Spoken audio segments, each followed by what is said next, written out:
자, 얘들아, 네, 수업하겠습니다. 네. 오늘 거의 뭐 강의를 몇 개를 찍는지 모르겠어요. 2학년까지 하면. 네, 그래도 어쩔 수 없죠. 네, 가족 통일신라의 발전과 후상시대. 우리 100발의 영상 선생님이 올렸었고요. 이제 통일신라는 어떤 사회 모습을 보였고, 어떤 정치 형태, 어떤 경제적인 변화가 있었는지 우리 같이 좀 공부를 해보도록 합시다. 네, 뭐지? 네, 네, 네. 여러분 통일신라 일단 시대 구분을 해야 돼요. 보통 이제 상대, 중대, 하대 이렇게 나누거든요. 그래서 이렇게 자릅니다. 네, 이렇게 자르는 이유가 있겠죠? 여러분 보통 진덕여왕 때까지는 보통 우리가 청고리 왕이 됐던 시대. 그래서 우리 상대라고 이야기를 합니다. 상중하 이렇게 순서대로 가는 거죠. 그다음에 이제 중대 우리 무열왕부터 선생님이 증골 출신이라고 했었죠. 무열왕부터 해공왕까지는요. 무열왕괴 진골이 왕이 됐던 시대라고 합니다. 비교적 이때는 통일 이후에 굉장히 평화로웠던 시대이기도 하죠. 무열왕계 진골들이고요. 이때 하대부터는 무열왕계가 아닌 진골들이 왕이 됐던 시대입니다. 이 해공왕 같은 경우 이 삼도광이 반란을 일으켜 세공왕을 죽이고 삼도광이 왕이 됐고요. 또 중간에 또 박씨가 왕이 되는 경우도 가끔 있었어요. 말년에 한 두어 번 있었습니다. 이때 하대를 좀 개판이었던 시대라고 좀 기억을 하면 되겠습니다. 늘 역사는요 막판에 가면 망조가 되기 때문에 우리 고려라는 새로운 나라가 등장하는 하나의 계기가 되는 거죠. 네, 기억하시고 자 우리 하나만 다시 돌아와서 여러분 삼국 통일을 이뤘던 신라의 왕은 누굽니까? 네, 무열왕이라고요? 아니에요. 무열왕은 백제만을 멸망시켰고요. 고구려를 멸망시키고 나당 전쟁을 통해서 진짜 삼국 통일을 이뤘던 왕은 무열왕의 아들인 문무왕입니다. 네, 기억하시고 다음 넘어가겠습니다. 네. 흠돌이와 신문왕인데요. 우리 여러분 무열왕, 문무왕은 여러분 관련 내용 그냥 보시면 되고요. 프린트에 있는 거. 신문왕은요. 문무왕의 아들이고요. 이 사람은 이제 왕권을 강화하기 위해서 굉장히 노력을 합니다. 우리 문무왕을 통해서 한국 통일도 했고 이 사람 왕권을 강화해야겠지. 그래서 이 사람이 무슨 일이 있었냐면 근데 흠돌이라는 친구가 있어요. 김흠돌이라는 친구인데요. 김흠돌. 이 사람은요. 이 이름은 되게 허접하게 생겼는데 이래봬도 이 신문왕의 장인어른이었어요. 그러니까 이 신문왕이 지금 장인어른의 난에 진압하라는 거죠. 문제가 뭐였냐면 이 흠돌이의 딸, 이 신문왕의 우리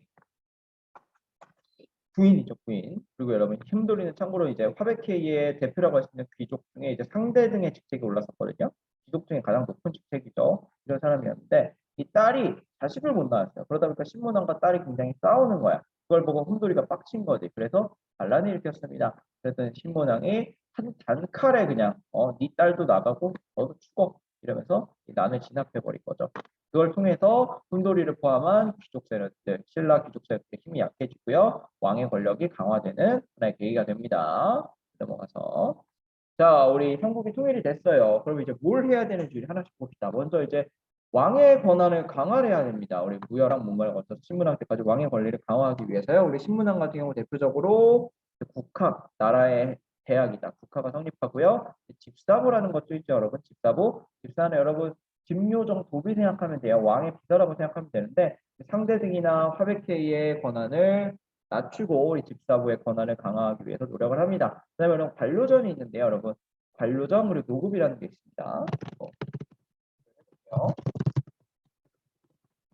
관료전이라는 건요, 관료들한테 주는 땅입니다. 관리들한테 주는 땅인데 이 땅만 줘요. 땅만 주는 겁니다. 노급이라는 건 뭐냐면 녹봉으로 주는 읍이라는 거예요. 여러분 읍 시골에 읍면 있죠? 그러니까 읍 시골을 아예 주는 건데 이건 문제가 뭐냐면 아예 읍을 주는 거니까 읍에 살고 있는 사람들 주는 겁니다. 그래서 땅 플러스 노동력 사람이라고 생각하면 돼요. 그러니까 노급을 갖고 있으면 그 땅에 살고 있는 사람들의 노동력도 내가 마음대로 부릴 수가 있어요. 너 이거 해, 너 이거 해 일을 시킬 수 있는 거죠. 관료자는 땅만 권한이 있는 겁니다. 땅에서 세금만 거둘 수 있는 거야. 그러다 보니까 이 노급을 준다는 건요, 귀족의 힘이 세다는 거고요. 우리 관료전을 준다는 거는 왕의 힘이 세다는 겁니다.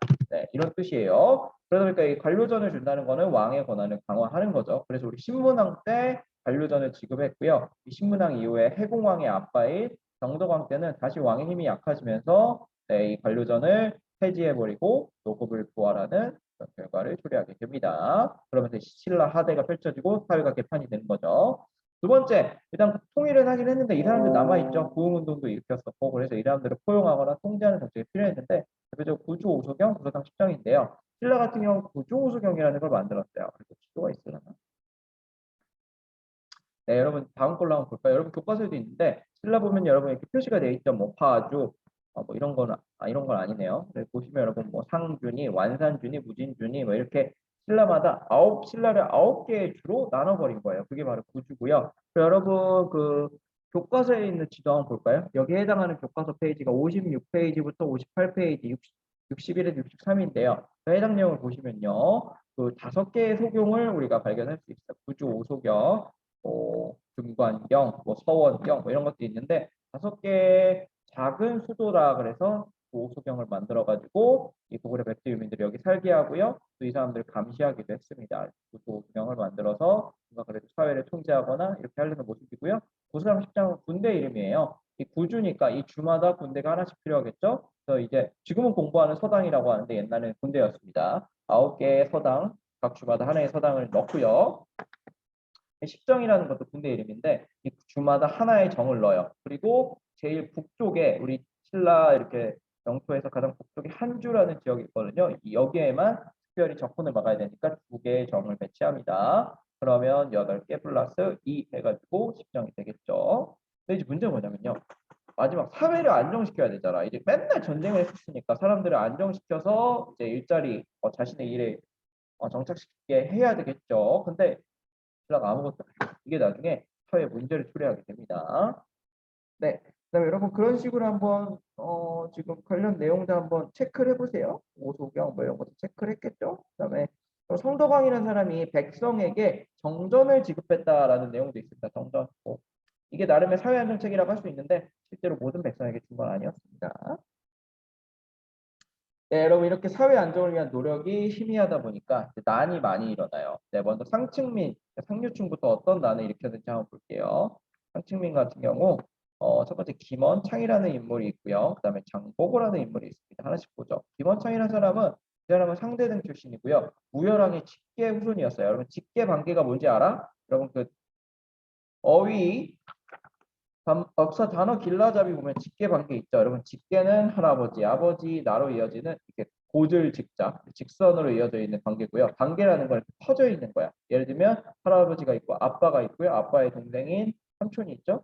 내가 있죠. 그러면 이거는 직계예요. 할아버지, 아버지, 나는 직계 쭉 뻗어 있죠. 근데 옆으로 퍼져 있는 삼촌과 나의 관계는 반계입니다. 이렇게 퍼져 있으니까 직계 관계라고 해요. 이 김원창은요, 우리 우열왕의 직계 후손입니다. 그러니까 어떻게 보면 중대 시대 때 가장 왕이 될 가능성이 높은 사람이었죠. 그리고 이제 상대 등의 직위도 이제 했던 사람인데 이 사람이 어느 날 이제 당시 신라 왕이 죽고요. 다음 왕을 뽑기 위한 화백회의가 열리는데 이 사람이 마침 지방에 있어가지고 경주로 가는데 마침 비가 많이 와가지고 물살이 높아져서 강이 막혀서 가지를 못해요. 그럼 보통 어떻게 해야 돼? 네, 이 회의를 연기를 시켜줘야죠. 근데 사람들이 김원창을 빼버리고 지들끼리 회의해서 새로운 왕을 뽑아버립니다.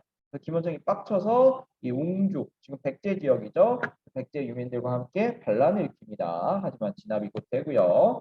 그다음에 여러분 이제 다음 상류층에 난 우리 장보고인데요. 여러분 장보고는 원래 친분이 되게 안 좋았는데 당나라 가서 출세하죠. 네, 여러분 장보고와 관련된 이야기는 경우 때문에 힌트에서 한번 내용을 보시고요. 장보고 같은 경우 당나라에서 이제 들어와가지고 여기 전라남도 완도에 있는 청해진 이름 기억하세요. 청해진에서 이제 난을 일으키게 됩니다. 나중에 이 난을 일으키기 전에 이제 장보고가 청해진을 잡고 중국과 신라와 그다음에 일본의 무역을 독점함으로써 일종의 해상 제국을 펼쳤고 지금 중국과 일본에서도 장보고는 굉장히 유명한 인물입니다. 이렇게 상층민들의 난이 일어나고요. 권력 투쟁, 사회 안정 때문에 하층민들도 굉장히 문제가 많았습니다. 먼저 하층민 원종과 애노의 나부터 볼게.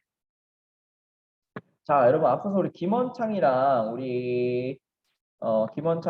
방보고 할 때는요. 이 사람들 이름이 몇 글자야? 3글자죠. 김씨, 장씨, 성이 있죠. 근데 여러분 하층민이 되니까 성이 없어요. 다 2글자입니다. 원종, 애노, 하층민이라는 거 보여주죠. 이 사람들이 반란을 일으킵니다. 당시 정부가 너무 세금을 많이 걷어서 빡친다 이거야. 그래서 반란을 일으키는데 당시 여러분 신라의 왕은요. 진성여왕이라는 여왕이었고요. 이 사람은 누굴까? 네, 진성여왕의 애인이거든요.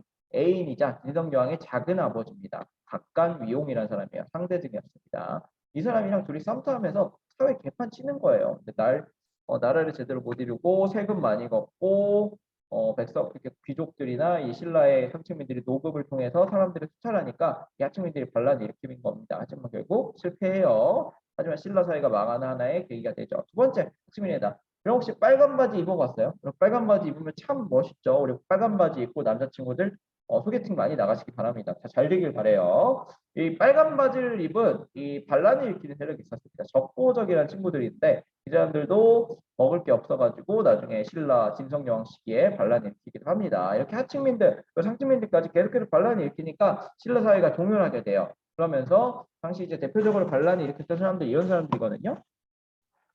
먼저 여러분 호족이라는 사람들이다. 호족. 이 호족들이는요. 뭐 이렇게 왕건처럼 상인 출신도 있고요. 공예처럼 뭔가 신라 귀족 출신인 사람도 있고 변원처럼 무관, 무장 출신, 장군 출신인 사람도 있고 장보고 같은 해상 세력들도 있었습니다. 네, 이런 사람들이 이제 호족의 세력을 키우면서 성주 또는 장군이라고 해서 나중에 후삼국 시대로 이어지고요. 우리 선종이라고 있죠? 그럼 교종과 선종의 차이 잠깐 볼까? 네, 교종과 선종인데 네, 교종과 선종은요, 기본적으로 어떤 차이가 있냐면, 교종은 여러분 공부하는 이미지를 생각하시면 돼요. 학교라고 생각하시고, 선종은 참선을 합니다. 경전을 공부하는 거예요. 그러니까 불교에서는 깨달음을 중시하잖아요. 깨달음을 얻어서 해탈 또는 열반에 이르러야 되는데, 그래서 공부를 통해서 깨달음을 이루자라는 거고요. 여러분, 기본적으로 당시엔 책이 귀했죠. 그래서 공부를 하려면, 책을 사려면 돈이 많아야겠어요, 없어야겠어요? 돈이 많아야겠죠. 그래서 돈이 많은 진골귀족들이 많이 교종에 빠지고 주로 이 진골귀족들이 활약했던 신라 중대 때까지 굉장히 인기가 많았던 게 바로 교종입니다. 이런 교종을 대시해서 신라 후기 하대로 가면요. 선종이라는 게 등장해요. 선종은 참선을 중시하거든요. 참선이란 건 뭐냐면 우리 스님들이 절에 가시면요 이렇게 손을 이렇게 모아서 합정을 하시거나 또 이렇게 염주를 굴리시면서 아하바냐 뭐 이런 거 하시죠. 뭐 이런 거 하시면서 스스로 생각을 하면서 깨달음을 얻는 게 바로 참선이거든요. 여러분 이거는요 그냥 돈이 안 필요해요. 그냥 혼자 가만히 앉아서 생각만 하거나 아니면 염주만 굴면 되니까 돈이 안 필요합니다. 그래서 진골귀족과 같은 사람들이 아니라 좀 돈이 없는 지방 호족들 중심으로 일어났고요. 신라 후기에 선종이 등장했다라고 이야기를 합니다. 그래서 우리 신라 후기에 육득 이런 호족 세력들 말고도요. 이 선종 세력도 등장하고요. 또 육두품 세력도 굉장히 등장하죠. 진골에 비해서 출세하기가 어려웠으니까 이 육두품 세력도 신라 말 새로운 생력으로 등장해서 신라가 멸망하는데 일조를 하게 됩니다. 이 세력들 여러분 잘 보시고요. 육두품 중에 대표적인 인물로 여러분 최치원 같은 인물이 있습니다. 최치원. 최치원 하면요 뭐가 유명하냐면 이 사람은 당나라에 유학을 가서 빈공과라는 과거에 합격해가지고 당나라 관리가 되고요. 육두품이니까 출세를 못하잖아. 그래서 당나라로 가버린 거예요. 그 당나라 가서 빈공과에 출세했고 그리고 당나라 하면 난을 일으켰던 사람 누구죠? 황소죠, 황소. 이 황소를 토황소 경문이라고 해서 황소를 토벌하는 경문이거든요. 이걸 써가지고 보냈대요. 이 글을 황소한테. 황소가 이 최치원의 이거를 보고 놀라가지고 자빠져서 기절을 했다라고 합니다. 사실일까? 선생님이 실제로 봤는데 기절할 정도는 아니에요. 좀 오바스럽죠. 그리고 최치원하면 또 뭐가 유명한 게 최치원의 호가 해운 또는 고운입니다. 이 최치원이 이 통소 경문하고 나서요. 그다음에 이 진성여왕한테 야 나라 좀 제대로 한번 잘해보자. 그래서 시무 10여조라는 걸 올리거든요. 진성여왕이 당연히 칼 거절하죠. 그래서 이 사람이 시리에 빠져서 경주를 떠나서 부산으로 가요. 그래서 바다를 보면서 이 바다에 자기의 이름을 붙여줍니다. 그래서 해운대라는 바다가 이 사람 해운 최치원에서 나왔습니다. 네. 그래서 이런 대표적인 세력들이 등장해서 신라를 공격하게 되고요. 그 다음에 여러분 풍수지리설 보죠. 여기부터는 3학년 2반도 안 했네. 여기부터 보면 됩니다. 여러분 풍수지리는요. 땅의 지리와 이 무덤, 묘지 이런 걸 통해서 조상들이 우리 복을 받고 아니면 화를 입는다. 뭐 이런 거와 관련된 건데 중경 500호마 이러면서 뭐 어떻게 본대요. 배산임도 산이 뒤에 있고 앞에 강이 있으면 굉장히 좋은 지역이다. 그러면 여기에 사는 조상의 자손들은 굉장히 나중에 출세를 한다. 뭐 이런 겁니다. 반대로 안 좋은 곳에 살면 출세를 못하겠죠. 그래서 이거 묘지를 짓고 이런 풍수지리설이 이 즈음에 유행을 하게 됩니다. 이게 등장하면서 여러분 중요한 게 뭐냐면 풍수지리에서는 명당을 찾는 게 중요해요. 명당은 자손이 출세할 수 있는 무덤 묘지라는 건데 이 명당은요 경주에만 있지 않거든요. 우리 신라의 수도인 경주에만 있는 게 아니라 신라 한반도 곳곳에 있어요. 이 명당이 있음으로써 기존의 우리 경주 중심의 여러 가지 생각들이 이 지방에도 퍼지게 됩니다. 그리고 지방에 누가 살죠? 소족들이 살죠. 중앙의 귀족과 다른 소족들이 살죠. 그래서 이 풍수지리설은 소족들의 사상을 대표한다라고 생각을 하면 되겠습니다. 네, 지리설까지 우리 같이 봤고요. 선종도 유행했다. 그리고 풍수지리설의 대표적인 인물로는 도선이라는 사람이 있고 이 도선은 왕건의 스승이기도 했습니다. 네, 다음 넘어가서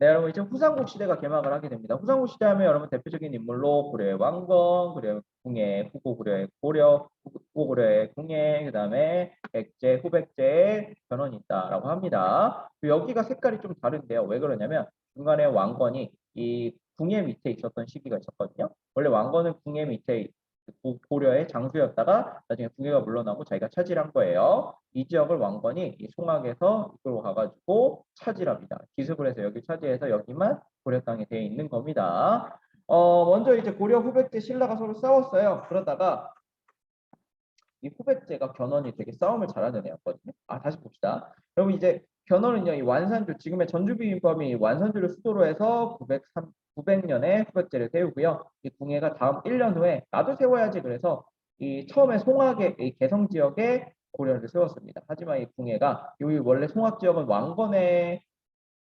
지역이었거든요. 왕건이 여기 출신이야. 그러다 보니까 궁예가 이 송악이 좋아서 들어가긴 했는데 자꾸 사람들이 왕건만 좋아해요. 그래서 삐져가지고 철원으로 갑니다. 그래서 철원으로 간 다음에 나라 이름을 후고구려에서 마진, 그다음에 이제 태봉 뭐 이런 식으로 수도를 바꾸기도 해요. 이름 정도는 알고 계세요. 네, 그 다음에 나중에 궁예가 포악하니까 왕건이 궁예를 물리치고 고려를 차지하고요. 다시 수도를 송악으로 옮겨서 이 개성은 나중에 고려의 500년 동안의 수도가 됩니다. 이제 문제는 뭐냐면요. 신라가 남았고 후백제 고려가 있습니다.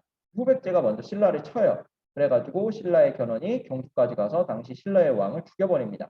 그리고 신라 왕을 죽이고 신라를 참아 병합을 하진 않아요.